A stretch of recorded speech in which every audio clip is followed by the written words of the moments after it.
Saya akan ke Mas Toto mengenai debat sendiri. Ya.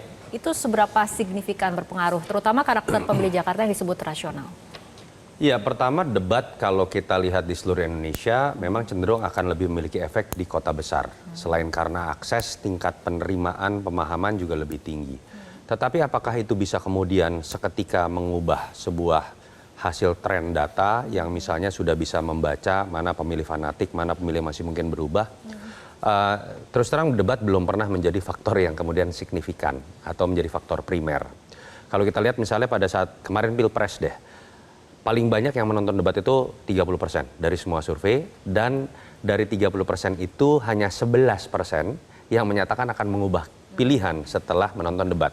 Artinya kalau kita lihat dari angka absolut 100% kan paling hanya 3 sampai 4%. Kalau dalam pertarungan yang ketat, dia bisa memiliki makna. Tapi kalau kita lihat apakah sepenuhnya kemudian juga misalnya orang-orang yang rasional pun memiliki satu pemahaman mengenai debat siapa yang menang dan kalah? Tidak juga. Kenapa? Debat di Indonesia itu tidak pernah ada yang bisa mengulik secara mendalam mengenai pemahaman dari visi misi dan program. Debat kita itu seperti cerdas cermat, hanya boleh menjawab dalam 1,5 menit, berbicara visi misi dalam 3 menit, berdebat mengenai satu isu yang sudah terjadi puluhan tahun hanya dalam 1,5 dan 2 menit. Itu yang menyebabkan kalau kita bandingkan dengan negara-negara maju, apalagi Amerika Serikat, mereka bisa berbicara atau berdebat mengenai satu isu dalam setengah jam dan dibiarkan tanpa dipotong. Kita belum lagi kalau bicara opening sudah habis waktu 30 detik buat pantun misalnya gitu ya. Belum lagi ditambah cakep gitu, tambah lagi 10 detik gitu ya.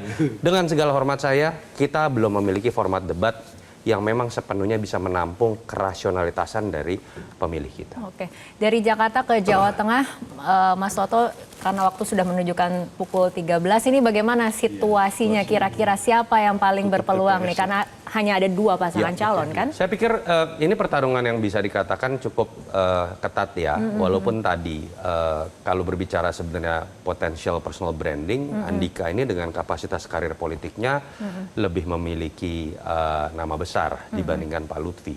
Tetapi bicara mengenai faktor sekunder, baik itu endorsement tokoh, baik itu kekuatan mesin politik dan mungkin logistik, karena biasa polanya siapa yang didukung kekuasaan dia akan didukung juga oleh logistik. Menurut saya disitulah value added yang dimiliki oleh seorang Ahmad Lutfi. Jadi saya tidak bisa menyimpulkan untuk Jawa Tengah karena trennya sendiri kita baca di beberapa survei cenderung bisa dikatakan cukup ketat. Oke, nah. Jelajahi cara baru mendapatkan informasi. Download Metro TV Extend sekarang.